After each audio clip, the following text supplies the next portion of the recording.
todos. Damas y caballeros, muy buenas noches. Nos encontramos hoy día reunidos para un tema de mucha actualidad. En realidad es un tema de inminencia, ¿no? En el sentido de que los gabinetes de este gobierno se vienen recomponiendo y todavía estamos ante la posibilidad de un cuarto gabinete, ¿no? Queremos agradecer la presencia de todos ustedes y para inaugurar este evento dejo en la palabra al señor Arturo Landaure, que es el gerente general de Oviedo y Landaure Consultores. Gracias, doctor Oviedo. Damas y caballeros, muy buenas noches. Les doy la más cordial bienvenida a esta segunda conferencia del año 2022 que hemos titulado La crisis ministeriales y gobernabilidad. Hoy, 7 de febrero, una crisis que parecía estar resuelta cobra actualidad porque 4 gabinetes han sido recompuestos solo en 7 meses del gobierno del señor Pedro Castillo Terrones. La pregunta que nos asalta es si la gobernabilidad está a buen recaudo o no. Y cada vez más la respuesta viene asentándose en el sentido negativo. No se trata evidentemente de un tema cualquiera. Al parecer se trata de un proceso de descomposición que en términos marxistas debería empezar por desmantelar la superestructura organizativa del gobierno como un primer paso en la lucha hacia el copamiento del poder. Y esta apreciación es coherente con el comportamiento de los operadores gubernamentales, el cual no solo se ha visto evidenciado en la conducta adversa de 3 ministros respecto a la decisión presidencial de nombrar al actual presidente del Consejo de Ministros, sino además en la manera en que se manejan dichos operadores respecto a las reglas constitucionales y jurídicas vigentes. En realidad, lo que se viene apreciando es la informalización del comportamiento político mediante la informalidad legal. No interesan las disposiciones jurídicas, es decir, interesan solo si son útiles a la causa de ellos. Ciertamente, este es un clima complejo que posee muchas aristas. Por ello, agradeceremos que en este espacio de sereno debate político, jurídico y académico contemos con un expositor de las cualidades del doctor Víctor García Toma, quien aúna su experiencia política y academia el ejercicio de altos cargos como el de presidente del Tribunal Constitucional y el del ministro de Justicia. Evidentemente, estamos ante un momento crucial, agudizado por la ausencia de partidos de centro y posiciones exacerbadas que son resultado de la ignorancia e inexperiencia en el manejo de la cosa pública. Por ello, al renovarles mi bienvenida, hago expreso mi agradecimiento al doctor García Toma y a ustedes, ya que su presencia es muestra del interés por entender y aportar a esclarecer los asuntos propios de un momento muy difícil para nuestra patria. Retorno el uso de la palabra al doctor José Oviedo. Gracias. Muchas gracias, don Arturo. Sí, pues en efecto, en 7 meses hay 4 gabinetes, uno todavía en ciernes, ¿no? Y las actitudes que han llevado a estos cambios de gabinete tienen que ver mucho con el manejo de la parte económica, sobre todo lo referido a la actividad minera, la actitud o aptitud que tienen los mismos miembros del Poder Ejecutivo, es decir, los ministros, para el desempeño de sus cargos. Hay también una especie de minusvaloración de los criterios políticos y jurídicos para comportarse en esos cargos públicos, porque se ha notado que los mismos ministros acusaban desde su alta investidura comportamientos antiempresariales, y además porque estos mismos ministros han contradicho decisiones del presidente de la República. Son los 3 últimos casos de 3 ministros que han contradicho la designación del actual premier, que actualmente se encuentra en función. Bueno, yo solamente hago este comentario de hechos, ¿no? De esta relación de hechos, en razón de que me permito, creo yo, establecer más o menos un marco en el cual la discusión puede ponerse en debate, pero primero tenemos que escuchar al doctor García Toma, cuya versación jurídica y política creo que echará luces sobre estos hechos que en realidad ponen en duda la gobernabilidad. Dejo con ustedes al doctor García Toma. Está Le apagado su apagó. micro, doctor. Muy buenas noches a quienes tienen la amabilidad de acompañarnos esta noche y agradecer a don José Obiego y don Arturo Landaure por la oportunidad que nos brindan de expresar algunas consideraciones sobre un tema de suyo importante. Yo quisiera tratarlo desde una visión panorámica, es decir, desde la perspectiva del modelo de gobierno que la Constitución histórica del Perú ha ido forjando.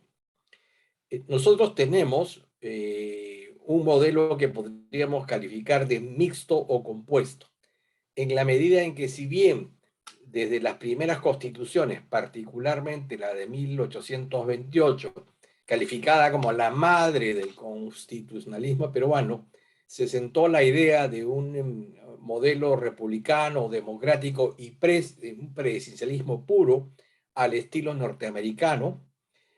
En la medida en que en el siglo XIX se fue avanzando en la instauración del Estado peruano, se fue demostrando la forma disímil en que se comportaba el mandatario peruano del mandatario norteamericano. Y entonces los legisladores constituyentes consideraron que una fórmula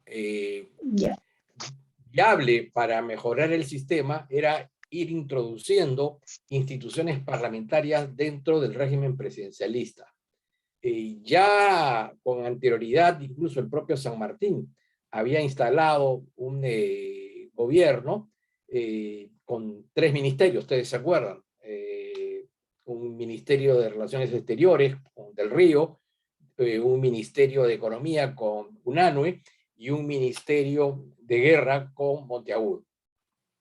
Eso se fue, vuelvo a repetir, acentuando que se fue creando la figura del Consejo de Ministros, la interpelación, la censura, la dación de cuentas, el refrendamiento, etcétera, etcétera, hasta llegar a las denominadas cuestiones de confianza, tanto la obligatoria como la facultativa, creándose así un modelo que no es ya presidencialista enteramente, pero tampoco es parlamentarista. Es como si de la unión de un caballo y un burro hubiese surgido una mula. Pues bien, de esta unión, de esta función, ha surgido un modelo nuevo, inédito, ¿no? Que solo tiene una réplica en Europa, aunque bajo otras características en el modelo francés. Una de las características del modelo latinoamericano, del modelo peruano, es la figura del ministro. ¿Por qué existen los ministros dentro de un poder ejecutivo históricamente monocrático? Por 3 razones. En primer lugar, porque existe la imposibilidad física de que una sola persona pueda proveer y encargarse de todos los asuntos del gobierno. En segundo lugar, porque existe la necesidad de atender a la especialización y al conocimiento técnico, el manejo de cada una de las ramas de la administración pública. Y en tercer lugar, porque existe la necesidad de evitar la superconcentración de los asuntos gubernamentales en la voluntad, la inteligencia y el esfuerzo de una sola persona. La figura del ministro históricamente tiene viejas raíces. Se señala que probablemente las primeras personalidades que operaron como tales fueron Josué y Amán. Como sabemos, Josué fue el jefe de los hebreos, el sucesor de Moisés, el conquistador de las tierras de Canaán, quien en un momento fue consejero del faraón de Egipto, Ramsés II. Y en el caso de Amán, es un descendiente de Ahab, y enemigo declarado de los judíos, fue consultor cercano del rey persa Asuero. En la Edad Media se acostumbraba a que los reyes, por las razones que he explicado, entre sus favoritos, entre el personal del servicio palaciego, se le encargasen o se les encomendasen estas funciones que después se van a convertir en ramas de la administración pública, ¿no? Entonces así va a aparecer la figura del condestable, el chambelán, el senescal, el canciller, etcétera, etcétera. La idea del Consejo de Ministros tiene dos vertientes. La vertiente francesa, planteada por el cardenal Richelieu, quien convenció a Luis XIV el poder confirmar un digamos, pequeño grupo de asesores muy cercanos a él, pero bajo el mando del propio cardenal. Y luego la idea de la figura inglesa, en donde Jorge I, que es un rey genovés, un rey alemán, que no sabe el inglés, que no tiene ningún interés por la política, entonces delega en uno de sus ministros esta función. Y luego incluso crea una sala que le va a llamar el gabinete, que es en donde van a sesionar sus ministros, y este gabinete estaba muy cerca, digamos, de la habitación real. Este rey era pero tan ocioso, que, digamos, llevado por la flojera, lo que hacía era, se colocaba una bata, se dirigía a su primer ministro, que era con el único que se podía comunicar, porque este hablaba inglés, ¿no es cierto? Y luego de algunas palabras que eran traducidas, dejaba el encargo al que después se le llamaría primer ministro, ¿no? Robert Walpole. De allí vienen estas dos instituciones. El ministro y el presidente están atados por la figura de la refrendación. ¿Qué cosa es la refrendación? La refrendación es el acto por el cual un ministro de Estado ratifica o confirma la orden dada por la máxima autoridad del Poder Ejecutivo. Y la confirma en base a alguna de estas dos consideraciones. La primera, porque es una orden o un mandato, digamos, que apunta a la gobernabilidad, que es beneficiosa, que es conveniente para los intereses del Perú, para los intereses del país. O la segunda, porque es compatible con la Constitución. ¿Y qué pasa si el ministro no refrenda? Pues si el ministro refrenda, se hace responsable de los actos que se deriven de esa decisión. Porque como bien sabemos, en la vieja historia de la humanidad se dice que el rey no se equivoca, pero sus ministros sí, ¿no? Entonces se traslada el acto de refrendación, por un lado es un acto de control, pero es otro lado de asunción de responsabilidad. Pero también hay la refrendación a la inversa, cuando el ministro le plantea al presidente llevar a cabo alguna tarea que no le ha sido sugerida, pero que él entiende que es conveniente y correcta. Si el presidente firma, significa que está avalando, digamos, el pedido del ministro. Ahora bien,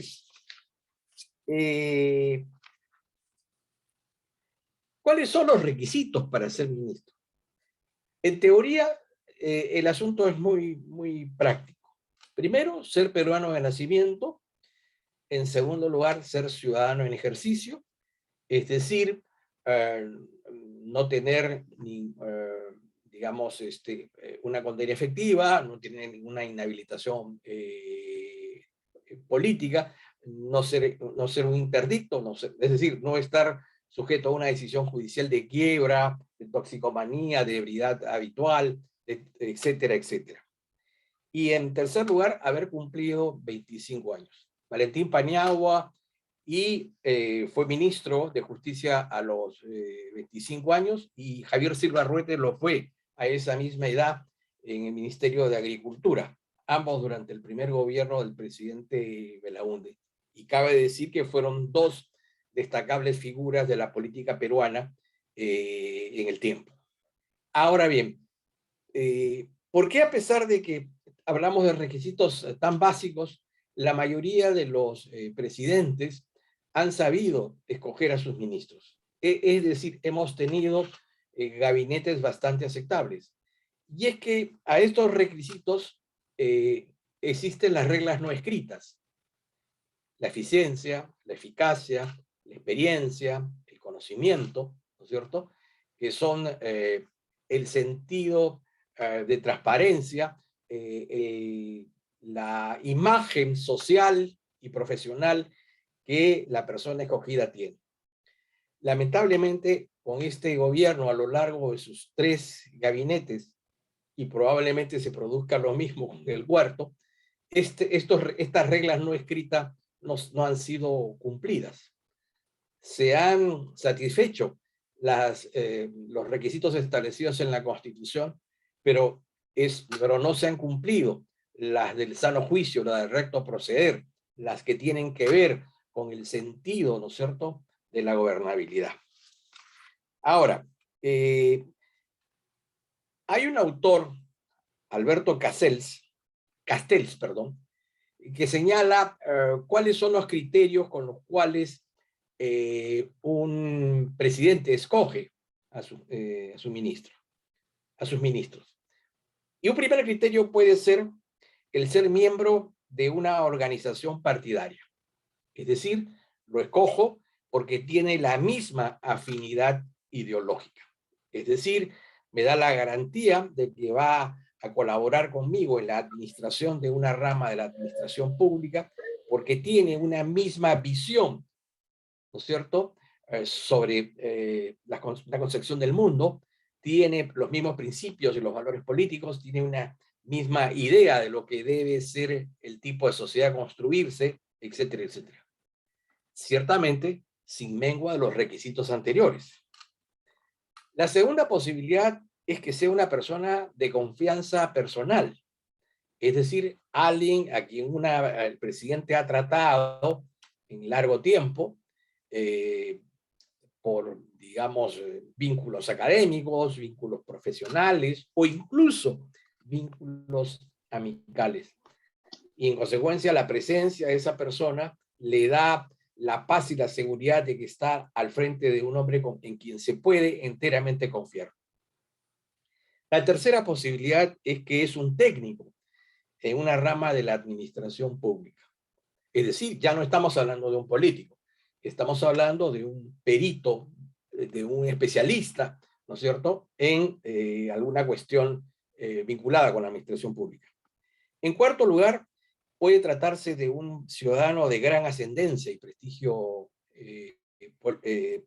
público.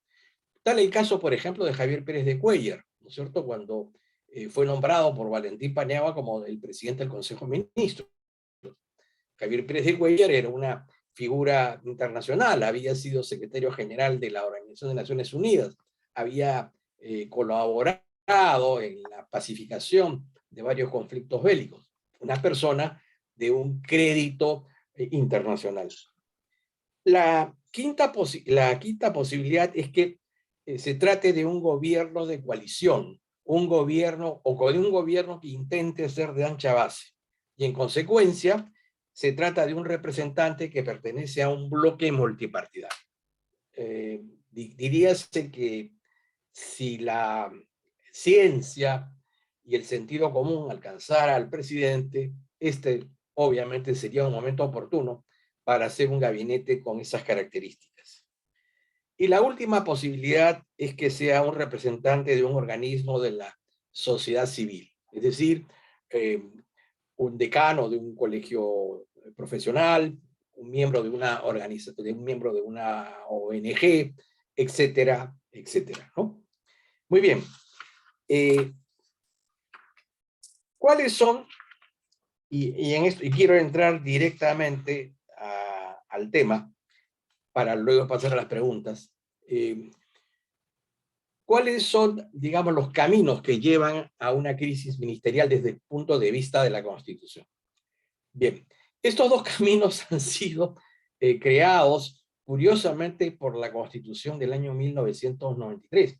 No es que antes no existieran crisis ministeriales, existió una muy grande, algunos de ustedes la conocen, la del periodo 63 al 68, cuando una coalición parlamentaria entre el Partido Aprista Peruano y la Unión Nacional Obrerista se opuso férreamente a las políticas que intentaba implementar el presidente Belaúnde durante su primer gobierno. Y allí se produjo, si mal no recuerdo, la caída de 44 ministros. Sin embargo, a raíz de esa experiencia, en la Constitución del año 79, la misma bancada aprista como la bancada del Partido Popular Cristiano, que en ese momento, que en el periodo anterior había conformado parte de una coalición para cogobernar, entendieron que esa experiencia no debería repetirse y colocaron algunos cerrojos importantes para que esa situación no se repitiera. Pero en la Constitución del año 93 se estableció la figura del voto de confianza obligatorio, el mal denominado voto de investidura. Esto en realidad es una guachafería constitucional, y lo digo por lo siguiente. En la búsqueda, en el intento de tratar de justificar la existencia de una nueva constitución, se empezaron a introducir instituciones foráneas que supuestamente contribuirían a mejorar el modelo político. Y entonces se pensó en este voto de investidura. Lo que pasa es que el voto de investidura en el sistema parlamentarista, el que funciona en Inglaterra, el que funciona en Italia, el que funciona en España, por ejemplo, surge de la base siguiente, ¿no? Las elecciones son parlamentarias, el líder de la facción de mayoría, si es que tiene la mitad más uno del número de curules, tiene, diría, el derecho a ejercer el gobierno. La jefatura de Estado descansa en el rey o un presidente elegido por un presidente que en realidad es un jefe de Estado, no una figura digamos, ceremonial, majestática, pero con muy pocas o ninguna atribución política. Y entonces el poder político descansa en el jefe de gobierno. Ese jefe de gobierno se presenta ante el Parlamento, en el cual él ejerce una mayoría, para presentar los planes, programas y acciones que habrá de llevar a cabo su gestión, ¿no? Y evidentemente ese plan es aprobado, porque el jefe de gobierno, que es quien conduce los destinos del país, ¿no es cierto?, tiene ese dominio. Cuando se pierde ese dominio, evidentemente se produce la crisis política y se adelantan las elecciones para llevar a cabo, se disuelve el Congreso para que sea el pueblo quien dirima. Si quiere mantener el plan que ha propuesto el jefe de gobierno, o si quiere digamos, darle la alternativa a otra agrupación política o a otra facción del mismo gobierno, pero con un plan diferente. Entonces, aquí se introduce esa figura, pero olvidándose de algunas cosas que son básicas. En primer lugar, el presidente de la República en este país es simultáneamente jefe de Estado y jefe de gobierno. Quien nombra al presidente del Consejo de Ministros y nombra a los ministros es el presidente de la República. Los planes, programas y acciones que se ejecutan son los que el presidente dispone, o en todo caso los que el presidente acepta de las sugerencias que pudieran surgir de sus ministros o de sus asesores más cercanos. Y entonces aquí lo que se hace es presentar a un gabinete con un programa prestado, y no para obtener un voto de investidura, que ya lo tiene, sino en realidad es para confirmar una designación que ya hizo el presidente de la República. Pero se da en un marco singular. Como en nuestro país, a diferencia de un sistema parlamentarista, no es una elección unívoca, sino que es una elección concurrente, la elección para el Poder Ejecutivo y la elección para el Poder Legislativo. Por esas cosas que tenemos los peruanos, a veces le damos la mayoría a un partido para que conduzca el Ejecutivo y le damos la mayoría a un partido de oposición, o le damos, digamos, indirectamente esa mayoría a varios partidos de oposición, o lo que es peor aún, que como consecuencia de la diáspora, la dispersión de las bancadas, no hay una mayoría orgánica con la cual se pueda dialogar, con la cual se pueda pactar, con la cual se pueda negociar. Y entonces se puede producir allí, ¿no es cierto?, una crisis, porque si no hay la cuestión de confianza obligatoria, cae el gabinete y el presidente está obligado dentro de las 72 horas a nombrar un nuevo gabinete. Y la cuestión, la cuestión de confianza facultativa es cuando a través de un ministro o en el conjunto del Consejo de Ministros se hace cuestión política, digamos, se le exige formalmente acompañar una política de Estado. En el caso de que el Congreso no acompañe esa política de Estado, el gabinete cae y en consecuencia se produce la crisis ministerial. Hay un cuadro muy interesante, que es el siguiente. ¿En qué casos existen, en qué casos se pueden dar esta crisis?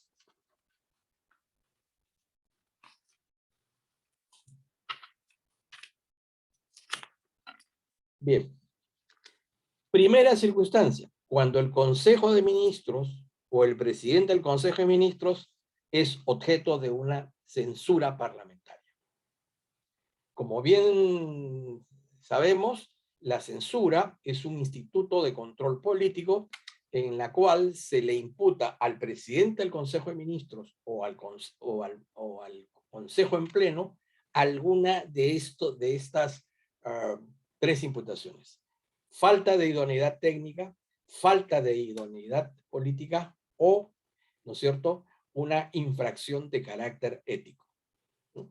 Entonces, luego de la interpelación o directamente a la censura, según sean las circunstancias, puede presentarse ese primer escenario. El segundo escenario es el que vivimos hoy, cuando el Consejo de Ministros o el presidente del Consejo de Ministros es objeto de una remoción presidencial. ¿Qué es en realidad lo que se ha producido? Fue el propio presidente de la República quien a través de un mensaje a la nación, digamos breve y confuso, y además poco, vamos a llamar, honesto, porque no hizo un mea culpa del error cometido al designar a ese consejo, señaló que se aprestaba a nombrar un gabinete. Pero horas más tarde sale el señor Valer para decir que ha puesto su cargo a disposición. Ya no había que disponer ningún cargo, porque ya el presidente había dispuesto la remoción. La tercera posibilidad es cuando el presidente del Consejo de Ministros plantea el voto de investidura, del que hablábamos, la cuestión de obligatoria, y esta le es denegada por el Congreso. La cuarta posibilidad se da cuando el Consejo de Ministros o el presidente del Consejo de Ministros es objeto de rehusamiento parlamentario de la cuestión de confianza facultativa, como hemos convenido hace unos minutos también.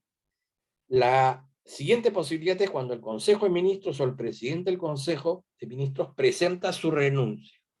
Esto se debe a que hay una crisis política y entonces se considera que el consejo tiene que operar como fusible, tiene que salvar la imagen del presidente, o se ha producido una distancia entre una institución y otra que hace insalvable, ¿no es cierto?, la coexistencia.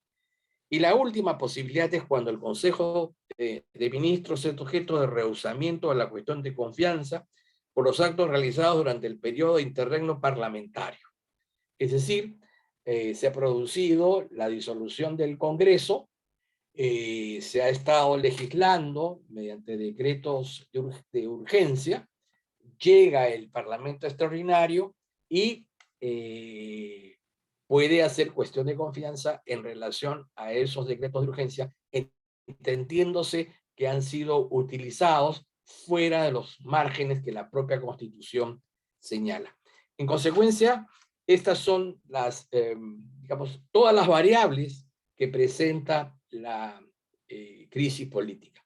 Y terminaré esta breve exposición para pasar a las preguntas, señalando de que en la praxis, hoy tenemos tres opciones.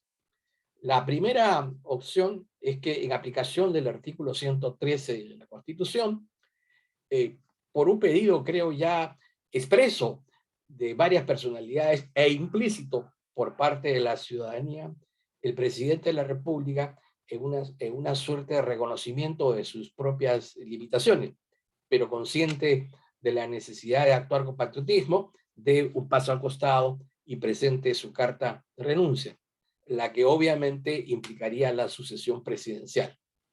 La segunda posibilidad que se está dando en estos momentos es que, existiendo una serie de indicios que podrían aludir a hechos que podrían ser calificables como una conducta moral reprochable y de carácter permanente, se recurra a la figura de la vacancia presidencial, prevista también en el artículo 113.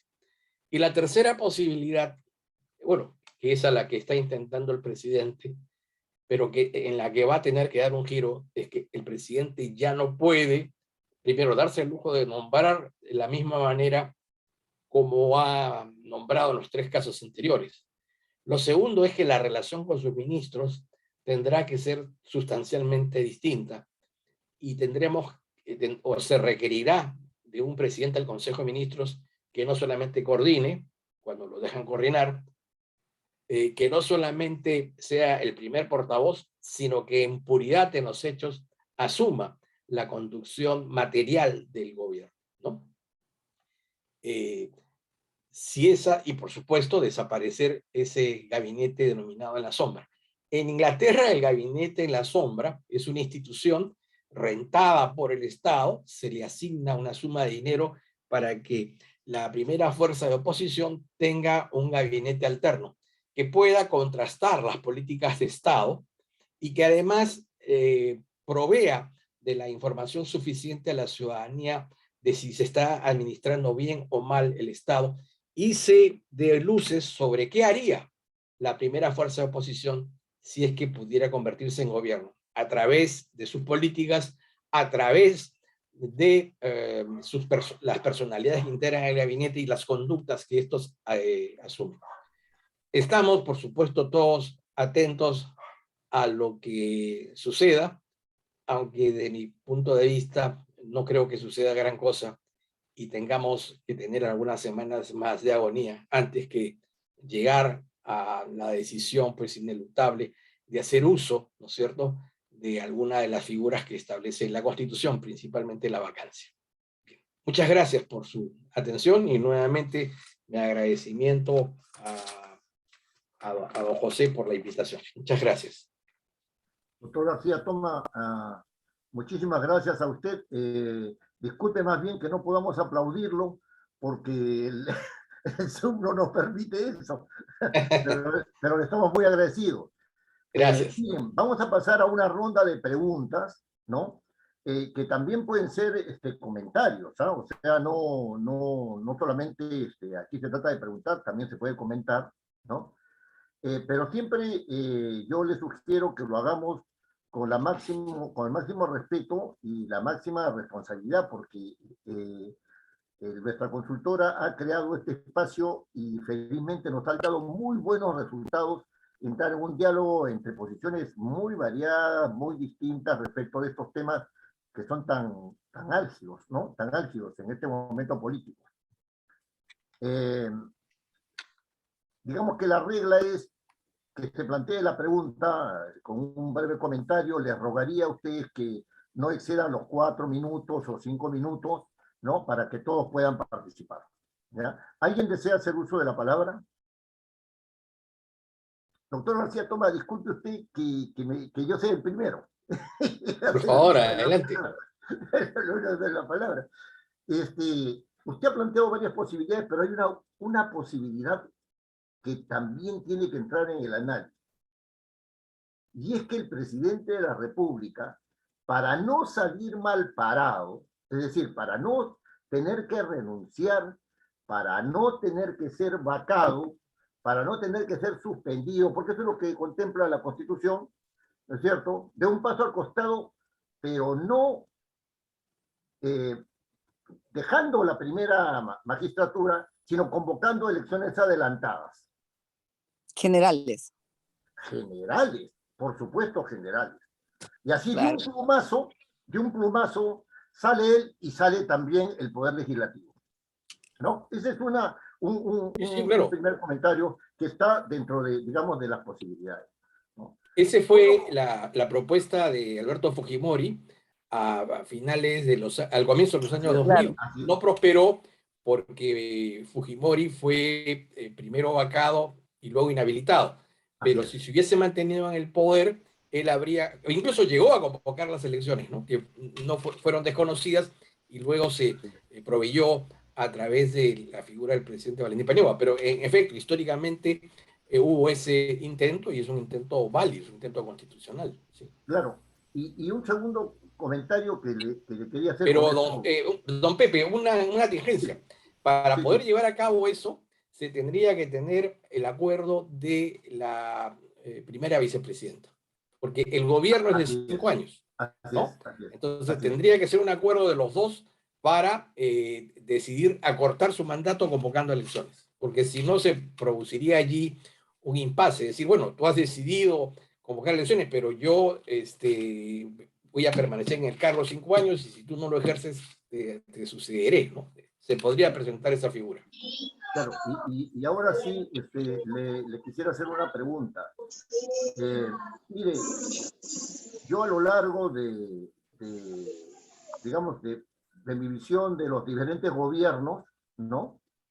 Efectivamente he visto esta crisis del señor Belaúnde, ¿no? Por esta alianza A para uno, ¿no?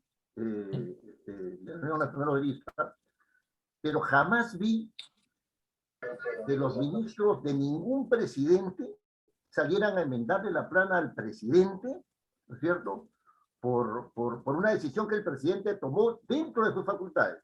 El señor Valer fue nombrado por el presidente de la República y 3 ministros han salido a decir que a desmentir al presidente diciendo que ese nombramiento no debería estar, y no se han tirado contra el presidente, obviamente, sino que se han tirado contra el primer ministro para que dé un paso al costado. Pero el primer ministro está ahí porque el presidente lo ha nombrado, lo ha designado.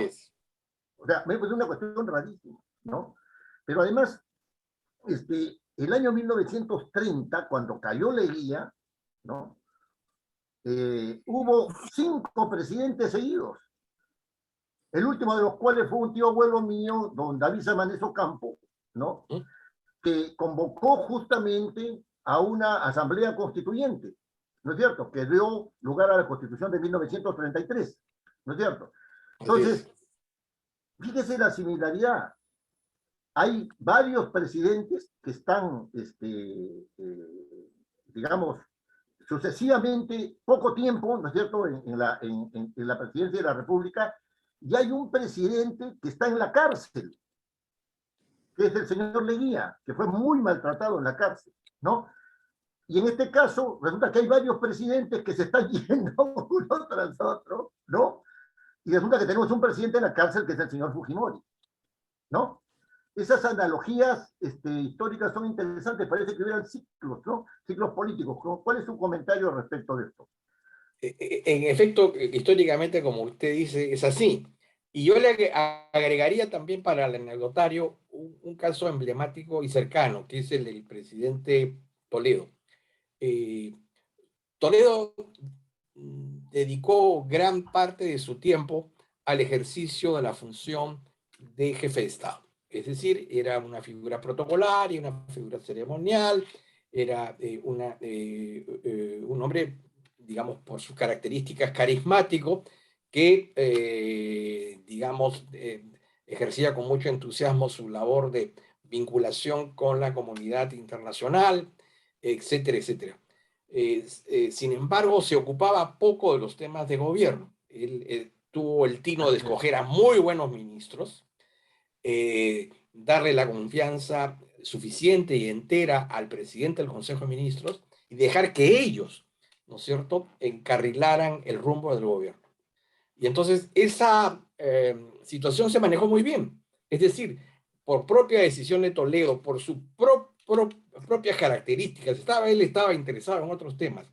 pero tuvo el tino de poder dividir, digamos, esas dos jefaturas, mantener formalmente la dirección de ambas, pero materialmente le entregó el gobierno al presidente del Consejo de Ministros, y creo que fue un buen gobierno, ¿no? Con todos los observaciones que se pudieran hacer, creo que fue un buen gobierno, ¿no? El Perú más bien empieza ya a tener problemas de gobernabilidad de Ollantaytambo hacia adelante, pero hacia atrás creo que se hicieron las cosas bien, ¿no? En términos generales.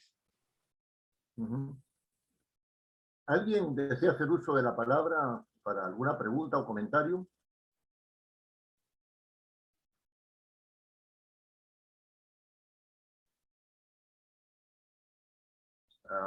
El doctor, perdón, Rosana, ¿sí? ¿Está con Sí. la mano levantada o con el...?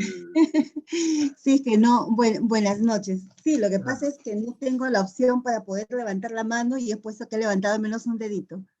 Bueno. Bueno, Sí. tiene usted el uso de la palabra, sí. Sí, bueno, doctor García Tomás, está muy interesante lo que usted nos está planteando, pero según lo que he escuchado, hay 3 caminos que podría tomar el presidente para poder solucionar esto. Usted nos ha comentado que uno es dar el paso al costado, otro viene a ser la vacancia presidencial, pero el tercero como que no me quedó claro o no lo entendí muy bien.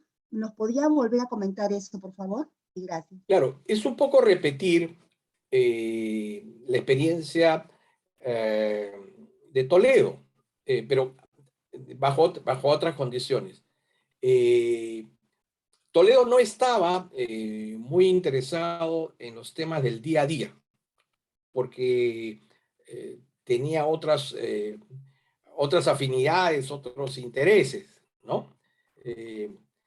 La vida nocturna ocupaba buena parte de su tiempo y eso le impedía, digamos, estar en las cosas del día a día. Pero sin embargo, Toledo era un hombre inteligente y competente.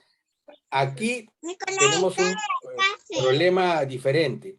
Tenemos a un presidente, digamos, que tiene la legitimidad de origen. Ya no vamos a discutir si las elecciones fueron o no fueron limpias. Las fuerzas políticas en su conjunto han reconocido la decisión del jurado y tiene la legalidad de origen. La legitimidad de ejercicio la está perdiendo en un breve tiempo, y la está perdiendo por varias razones. Incompetencia, ineptitud, falta de habilidades, falta de capacidades, falta de conocimiento de la vida pública, de la vida política. Es decir, no tiene digamos, los atributos para gobernar, pero tiene 4 años y medio por delante. En consecuencia, si él quiere mantenerse en esos 4 años y medio, tiene que ceder el timón de la nación, digamos, materialmente, funcionalmente, a un presidente del Consejo de Ministros total y absolutamente empoderado. Si esa situación no se da, este gobierno ya no será más viable en el corto plazo. Es decir, no podemos tener los presidentes del Consejo de Ministros de la talla que hemos tenido, ni podemos darnos el lujo de tener los ministros que se han elegido. Hay que pensar en un gabinete de los talentos, ¿no es cierto?, con un presidente que, digamos, formalmente sigue siendo jefe de gobierno, pero que traslada, ¿no es cierto?, esa responsabilidad y esas competencias materialmente al nuevo presidente del Consejo de Ministros. Esa es la única opción. Entiendo que Nieto, el exministro de Defensa, fue lo que le planteó en la mañana de hoy. Al parecer no ha tenido suerte y se esfuma esa posibilidad, ¿no? Muy bien. Don Geoffrey Nelby, creo que quiere hacer uso de la palabra.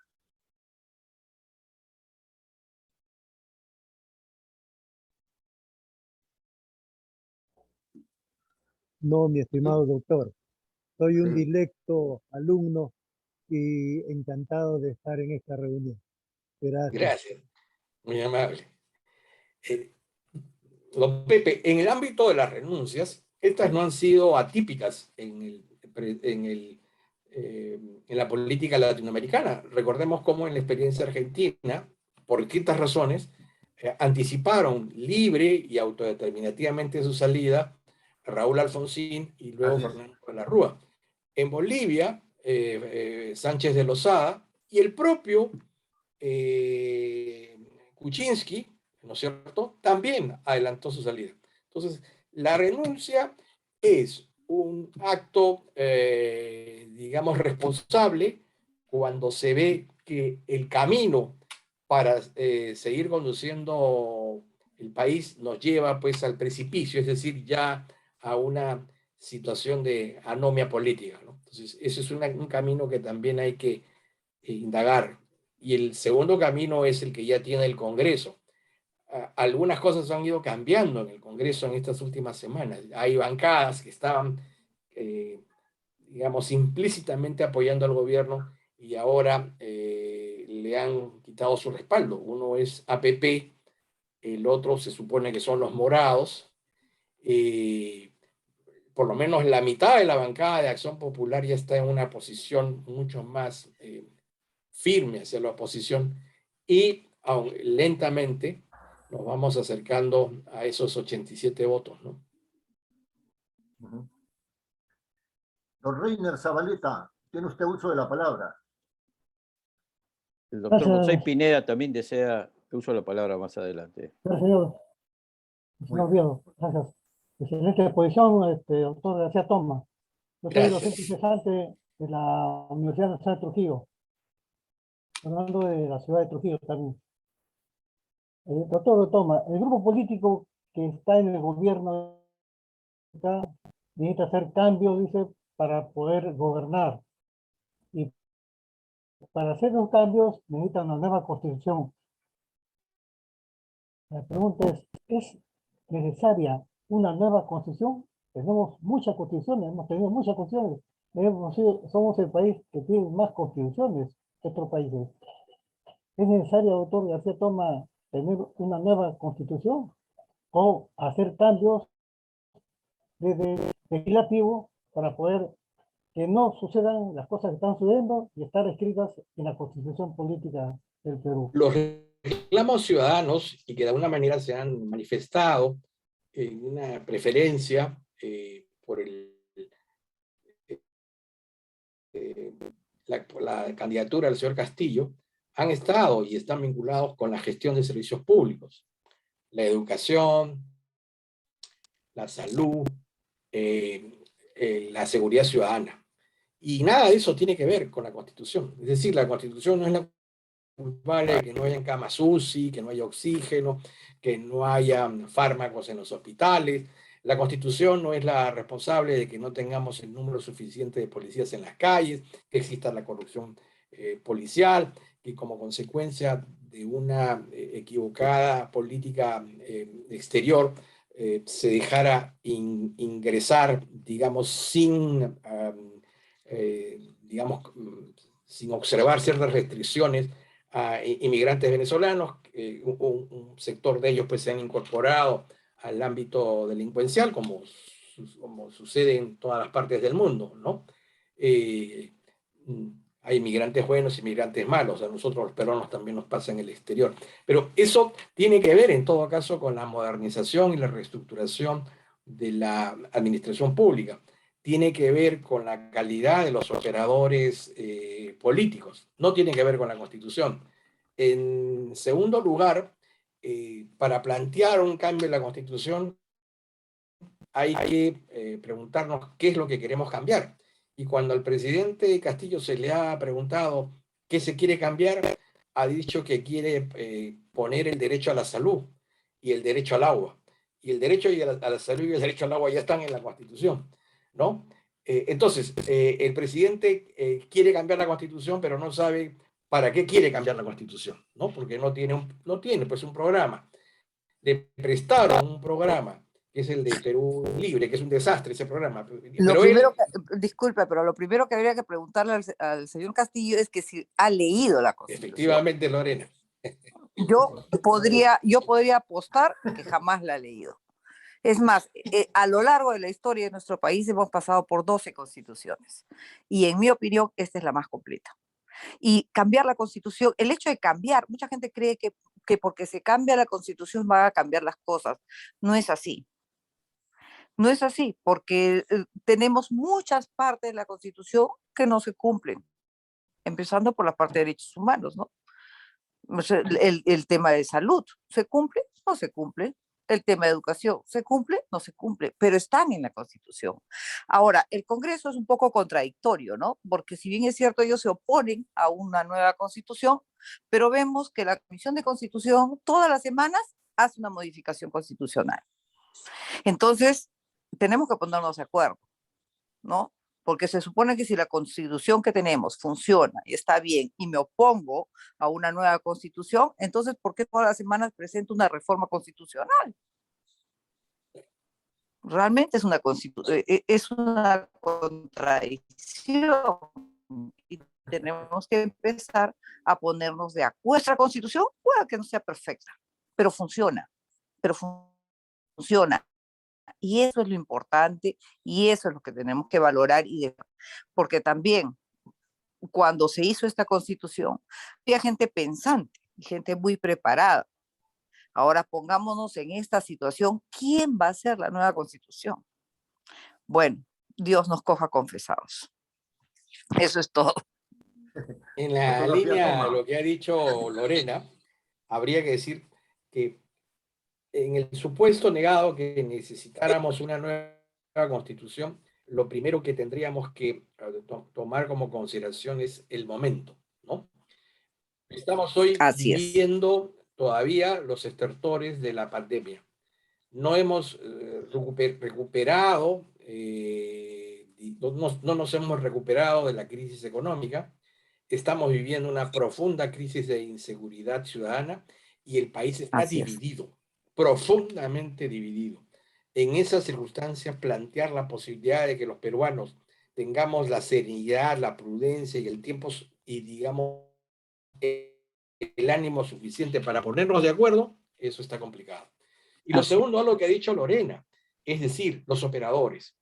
Si uno mira la lista de la Asamblea Constituyente del año 79 y ve que está allí, pues, digamos, el cartel, digamos, político y académico más importante del siglo XX. Y en la Constitución del año 93, si bien es cierto que fue de menor fuelle intelectual que la anterior, habían figuras como Chirinos Otros, estaban personalidades como Lourdes Flores, como Henry Carlos Torres Lara, como Antero Flores, es decir, figuras que hoy no tenemos.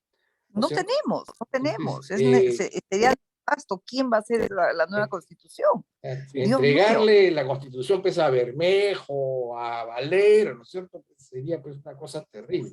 No, imagínate que no hubiésemos sabido lo que era Valero, que no lo hubiesen hecho, que no lo hubiesen nombrado primer ministro, y que ese señor le hubiésemos encargado hacer la Constitución.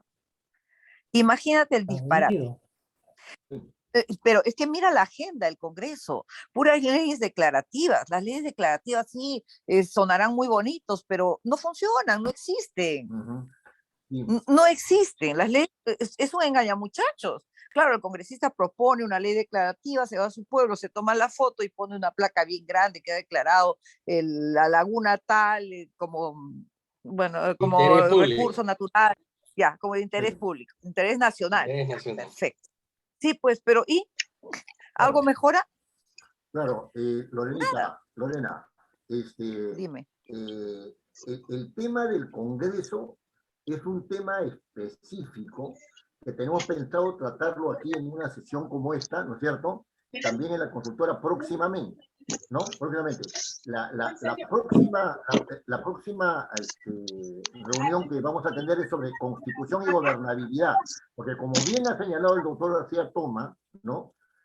El tema de la constitución todavía está pendiente O sea, no porque el señor Valero haya dicho de acá 4 años todavía vamos a tener el momento constitucional, eso necesariamente hay que creerlo, ¿no es cierto? Porque eso es más No, para estratégico nada, que una para decisión nada, tomada.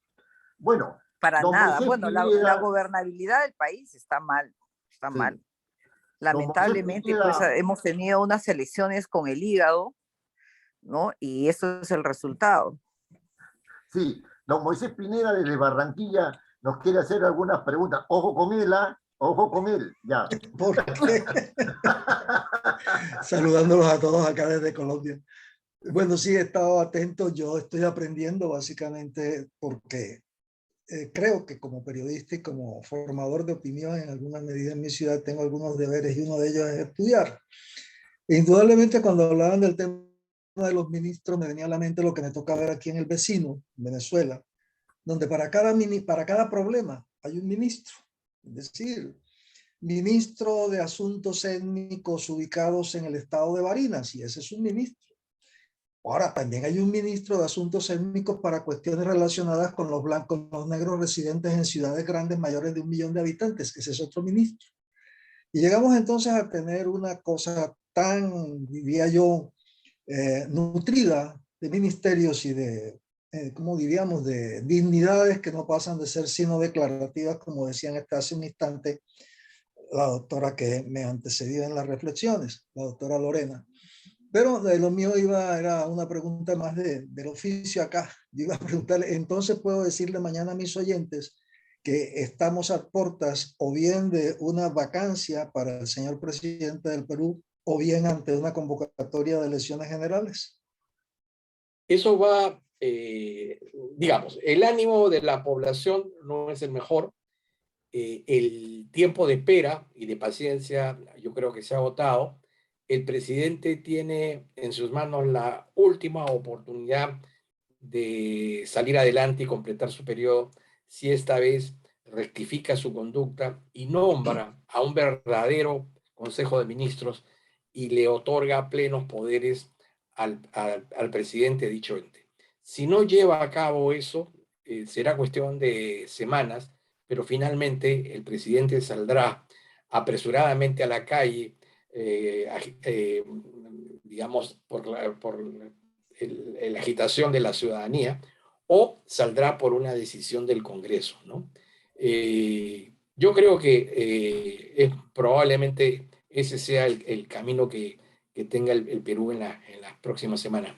Yo particularmente no tengo muchas esperanzas en el sano juicio y a veces en el recto proceder del presidente, que si bien es Doctor un García, hombre pero entonces, pero es que poco usted decía hábil, hace un, es un doctor García, hombre disculpe, poco hábil, pero tiene también cierta dosis de astucia, ¿no? Que nos preocupa.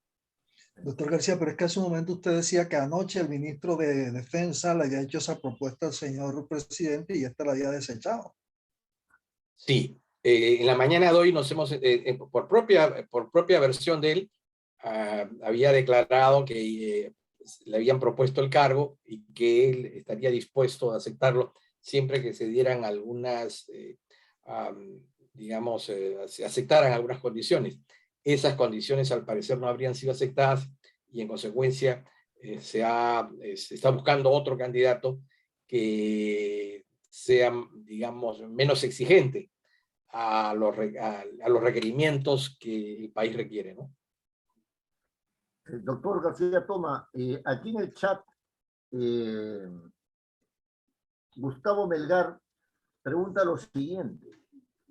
¿Qué opinión le merecería la posible designación de Salvador del Solar como premier? Bueno, él fue, desde mi punto de vista, una opinión política, ¿no? Él fue corresponsable de lo que podríamos calificar como el autogolpe de Estado del año 2019. Bueno. Fue un autogolpe porque, en primer lugar, no existe la figura de la denegación fáctica. En segundo lugar, el propio Salvador del Solar ha aceptado de que se negó, digamos, a refrendar el acto de disolución y, sin embargo, a pesar de que había renunciado al cargo, tenía la obligación de permanecer en él hasta que se expidiese la resolución de nombramiento de su sucesor, o sea que no hizo, ¿no? Así es.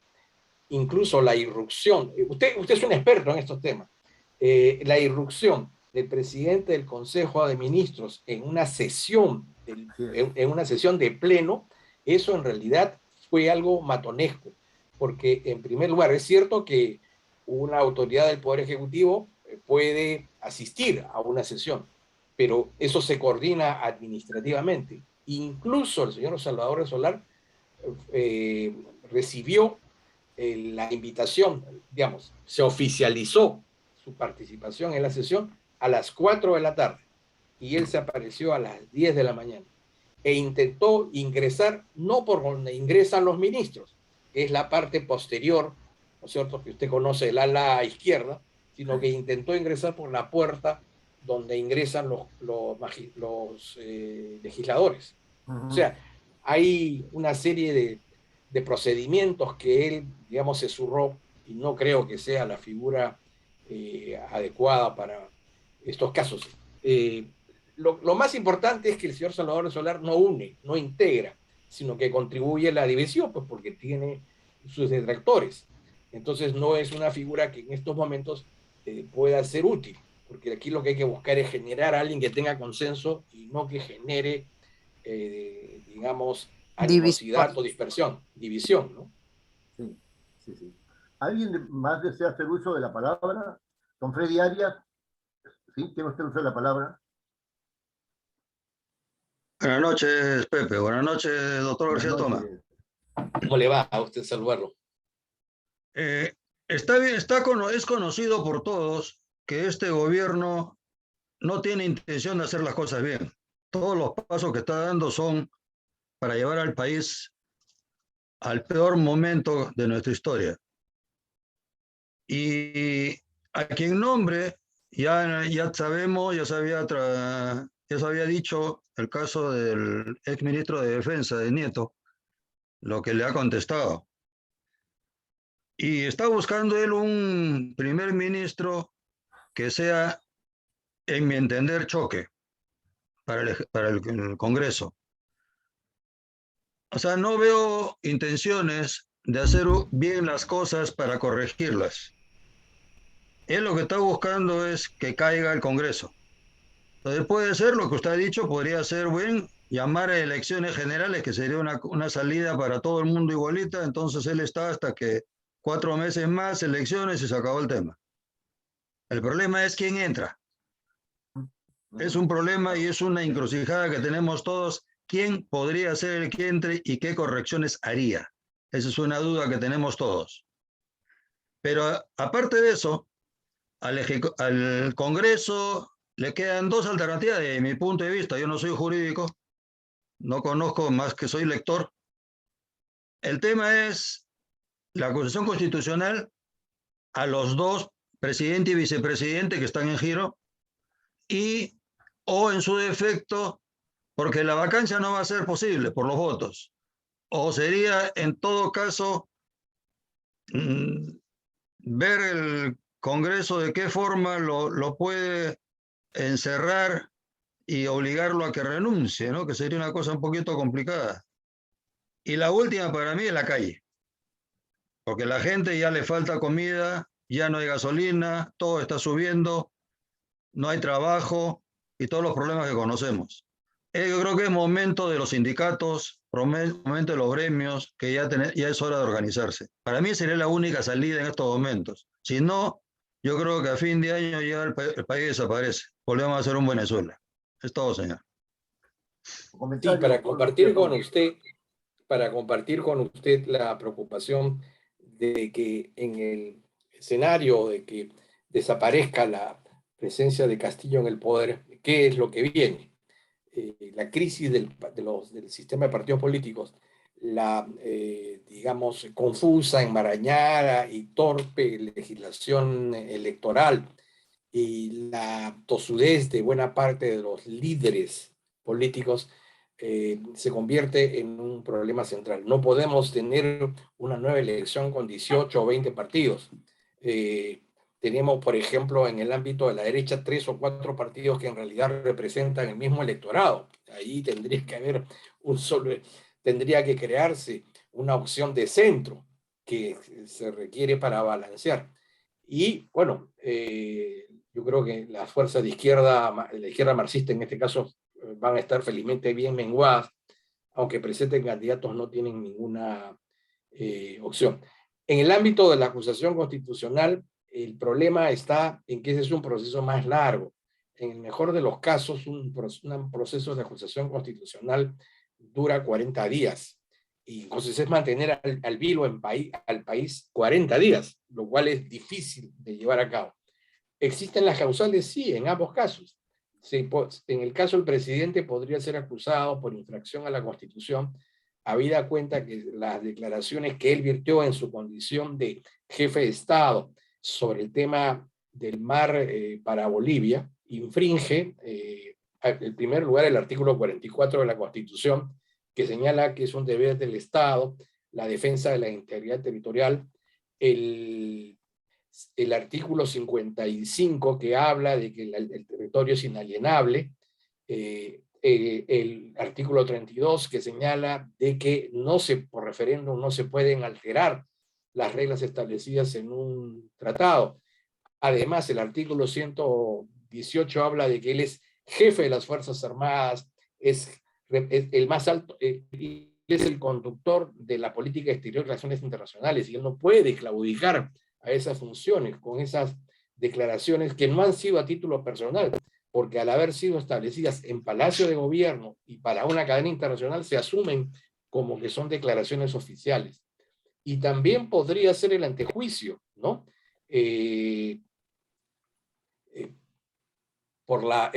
También por el mismo delito, en este caso por el delito de traición a la patria, si se llegara a probar en la investigación de que esto ha surgido como consecuencia de un compromiso contraído con el gobierno de Bolivia o con el partido Movimiento al Socialismo de Evo Morales, ¿no?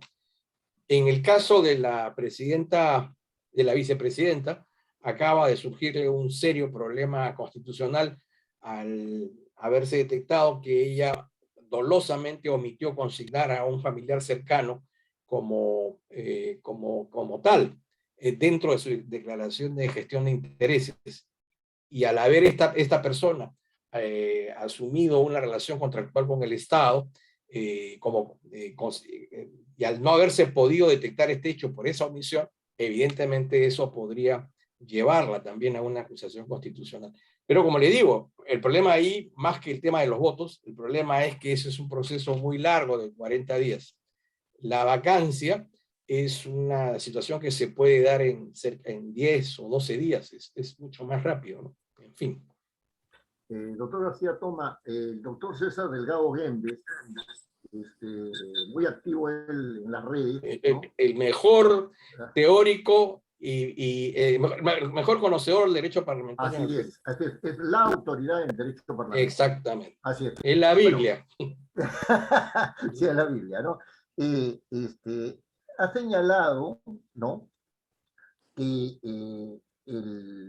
la acusación constitucional contra el presidente de la República puede darse porque la intención de conformar los gabinetes como los conforma el señor presidente, implican una constante provocación al buen desempeño del Congreso. Y una de las causales por las cuales el presidente puede ser acusado es por impedir, ¿no es cierto?, el libre desenvolvimiento del Congreso, ¿no? ¿Cuál es tu opinión respecto de esto? Como bien ha dicho usted, y eso se corrobora por una declaración del día de ayer, cuando se lamentaba que el Congreso de la República no hubiese dado el paso para discutir el voto de investidura del señor Valer. Ya el señor Valer había dicho que él se iba a presentar al Congreso porque iba a ser la bala de plata, es decir, se estaba provocando al Congreso para generar la crisis del gabinete y dejar al Congreso en el abismo, ¿no? Entonces, evidentemente, eso es una actitud de deslealtad constitucional. Ahí no se busca, digamos, el equilibrio de separación de poderes, se busca que un poder termine acabando al otro, utilizando la triquiñuela y la trapacería, como esa fue la intención. Claro, hecho de manera burda, pues, del señor Valer no podemos esperar nada inteligente, ¿no? Pero esa fue la intención. Claro, más aún, si me permite usted, el señor Valer en la carta, mal llamada carta de renuncia, porque es una carta de puesta a disposición solamente del cargo, ¿no? Son dos cosas distintas, establece como causal de su puesta a disposición el hecho de que la mesa directiva del Congreso le había impedido, ¿no es cierto?, ejercer las funciones para las cuales está obligado por el artículo 130 de la Constitución, es decir, presentarse para que le dieran el voto de confianza, ¿no es cierto? Este razonamiento no solamente es un razonamiento que indica desconocimiento, sino que cómo se puede rechazar algo que no se ha planteado. O sea, no se había planteado la cuestión de confianza que tiene que plantearse ante el Pleno del Congreso después que él ha dado a conocer su plan de gobierno, ¿no es cierto? Después recién se plantea la cuestión de confianza. Y entonces el punto es que cómo el señor Valer puede pretender de que porque la mesa directiva no hizo a tiempo, medida administrativa, no hizo a tiempo lo que él pedía, ¿no es cierto? Eso significa prácticamente una denegación de su pedido, ¿no? O sea, ahí sí, yo creo que hay una intención que está más allá de lo políticamente correcto, ¿no? Como dicen ahora. El pedido es para presentarse al Congreso para debatir un plan de gobierno. Así es. Pero nunca hubo un Consejo de Ministros para que estos se pusieran de acuerdo sobre cuál iba a ser el plan. Lo segundo es que esa carta es posterior al acto de remoción. Lo tercero es que la sesión del voto de investidura será dentro de los 30 días después del juramentado. En cuarto lugar, no es que el presidente del Consejo de Ministros decida una fecha, propone una fecha. Y finalmente es el Congreso de la República quien, digamos, define la fecha de la sesión, porque es un órgano autónomo, ¿no? Entonces, claro, esta es una leguleyada de una persona improvisada, ¿no? Que no conoce. No conoce, efectivamente, no conoce. Don No Freddy conoce los Arias, procedimientos. desea hacer uso de la palabra, don Freddy. Siga. Una cosita que me olvidé, doctor, es el Congreso puede en breve plazo modificar el reglamento para que en lugar de 87 votos sean 66. Cuando se discutió y se votó la primera vacancia, el reglamento tenía otras pautas.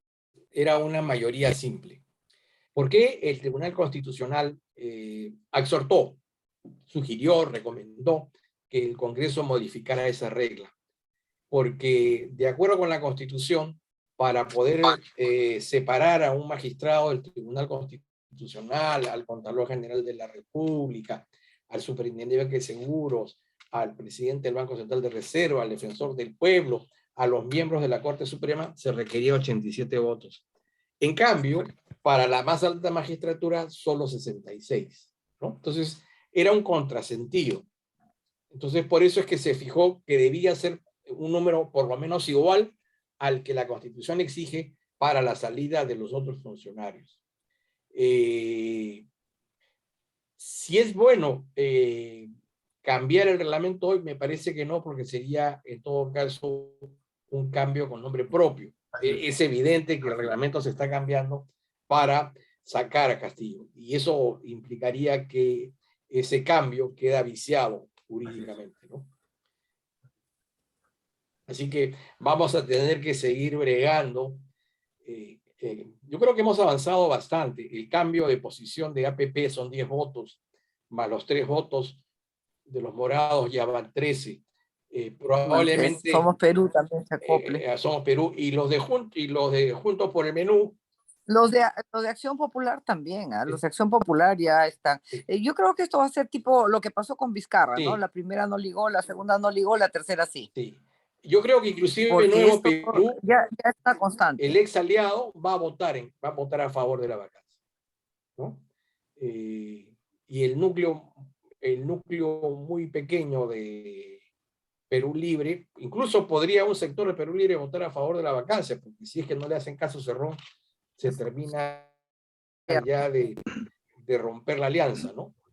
Por ejemplo, este gabinete de Valer se zurraron Cerrón y sus recomendaciones. Y si se vuelve a hacer esto, yo creo que ellos van a entender de que ya el señor Castillo emprendió su propio camino. Doctor, perdón, hay otra discusión Sí. en el que le escucho en varios lados, es si se da la vacancia, debe ser la elección solamente presidencial, hasta donde tengo entendido.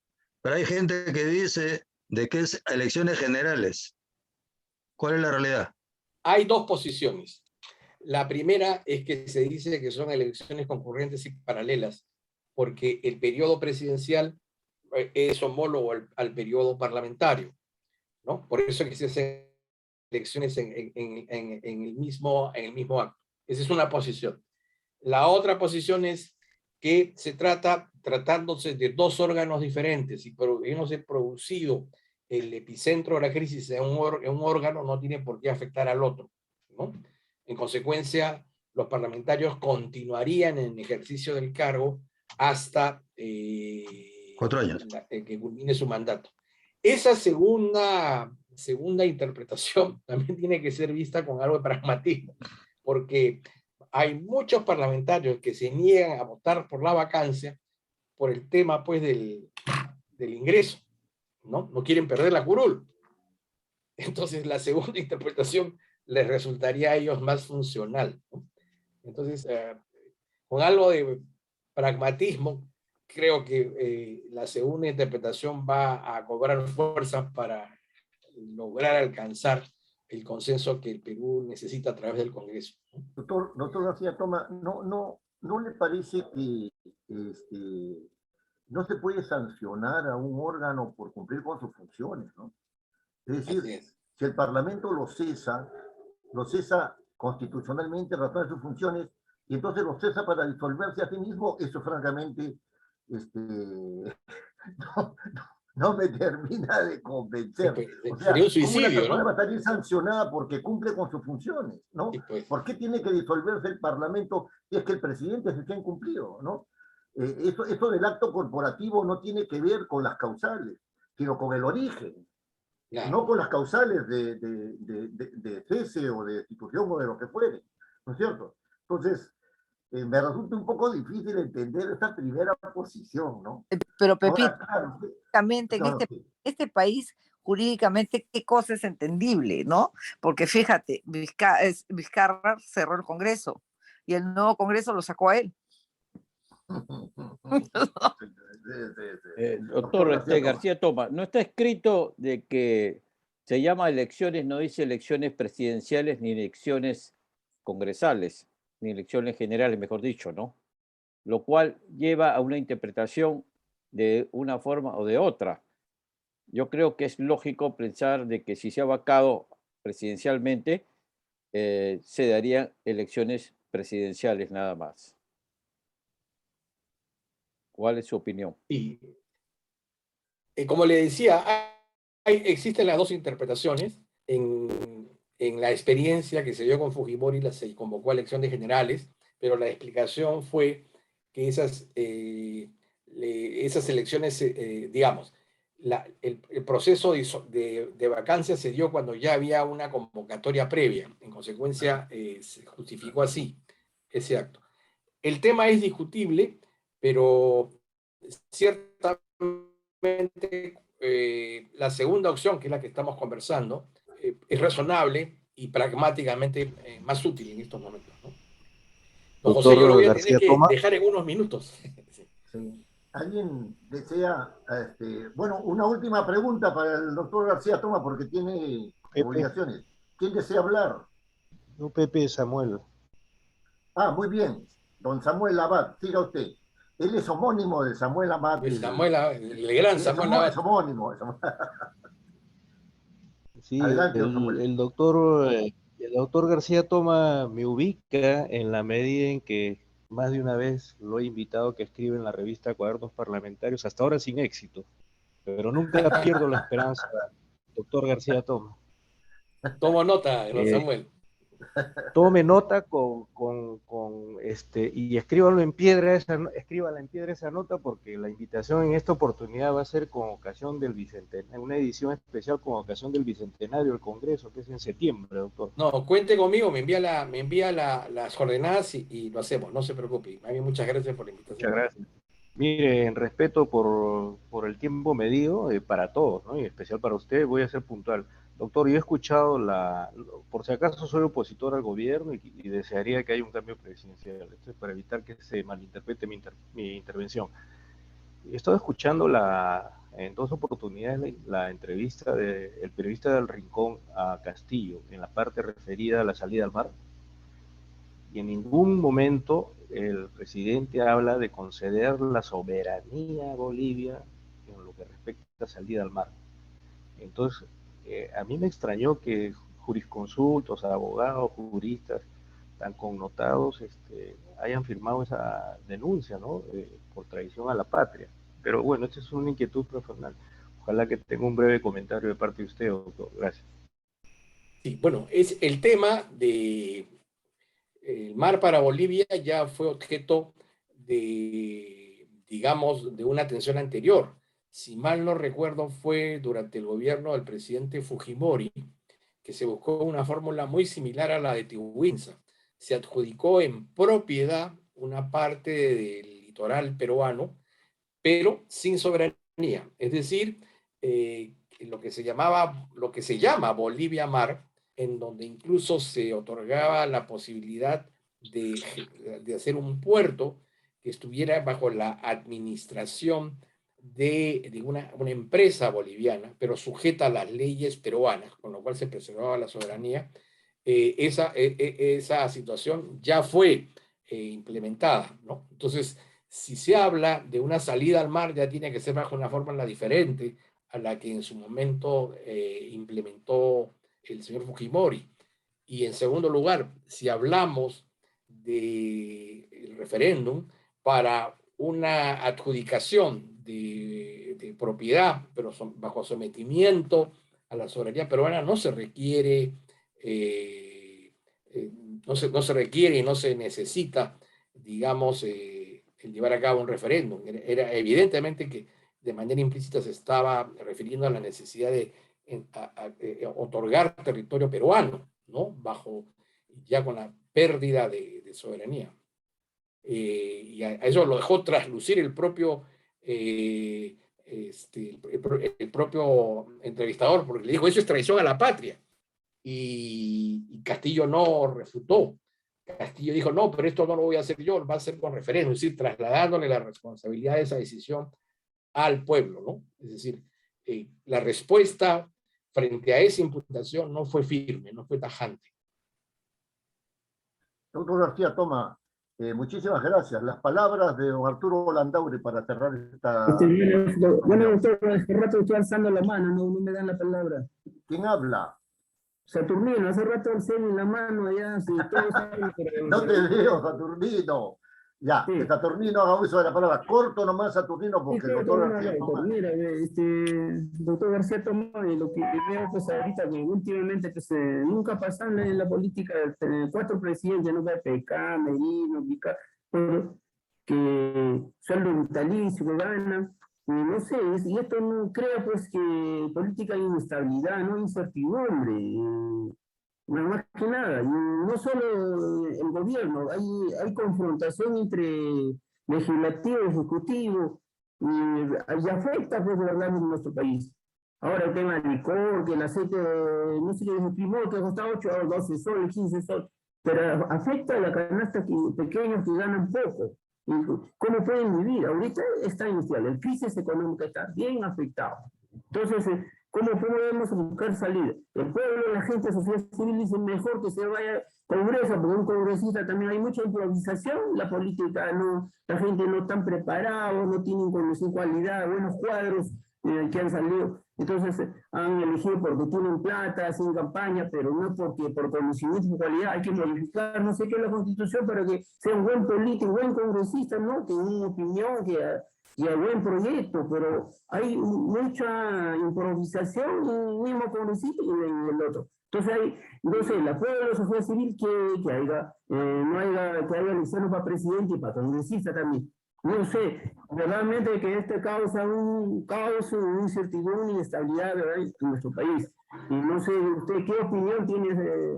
Nada más, doctor. Gracias. Gracias, Gracias también. Bueno, la crisis política tiene ya un cierto tiempo.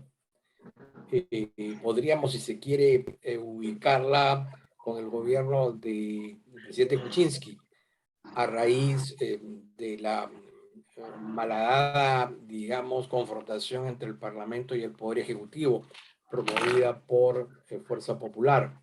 Luego la nefasta gestión del señor Vizcarra, ¿no? Y hacia adelante la crisis se ha ido ahondando. ¿Qué es lo que tenemos que hacer en el corto plazo? En primer lugar, tiene que haber una rectificación y una enmienda de la clase política. La clase política tiene que entender que o promueve, digamos, las acciones que generen estabilidad y gobernabilidad, o va a ser atrapado y devorado por la anarquía, ¿no?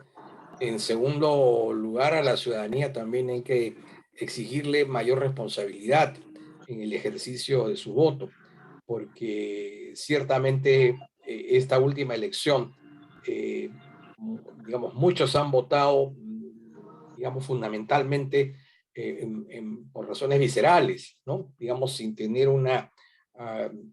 sin pensar, digamos, en las consecuencias de ese voto. Me refiero a que llevó a la segunda vuelta, a esas dos fuerzas que eran las menos aptas para generar un gobierno de consenso. Y tres, necesitamos rápidamente modificar algunas reglas electorales que permitan ordenar el sistema político. Tenemos que restablecer la reelección congresal, tenemos que mejorar el sistema de partidos políticos, tenemos que mejorar, digamos, la organización administrativa del proceso electoral para que en esta ocasión no se produzca toda esta marabunta que ha habido de impedimentos a organizaciones políticas que puedan participar, toda la trastienda que ha habido en torno a los jurados especiales y por supuesto las decisiones tan necias que se han producido por parte del jurado electoral, en donde el presidente con doble voto prácticamente se apoderó de las decisiones, ¿no? Incluso somos tan torpes que hasta ahora el Colegio de Abogados de Lima no arregla la situación que pueda llevar a tener la conformación del jurado completo. Eso es una irresponsabilidad por parte del colegio. Ya van, creo, como 2 o 3 años y seguimos en lo mismo. Ahora han convocado elecciones para el 27 de febrero y en 20 días, ¿quién se va a animar a postular? ¿Cómo van a hacer su campaña? ¿Cómo vamos a ver quiénes son? Va a ser terrible. Pero lo importante es hacer todo lo posible para evitar caer en las garras de la anarquía, porque ahí sí creo que el Perú va a tener largos años de retroceso, porque con los problemas que ha despertado este gobierno de la división entre los peruanos, va a ser bien complicado que podamos entendernos en el corto plazo en un clima de anormalidad, ¿no? Don Arturo Landaure. Bueno, agradezco al doctor García Tomás su magistral conferencia, también a los presentes, y doy por concluida la conferencia. Muchísimas gracias, que tengan todos muy buenas noches. Gracias, muy amables. Muchas gracias, doctor García Tomás. Gracias.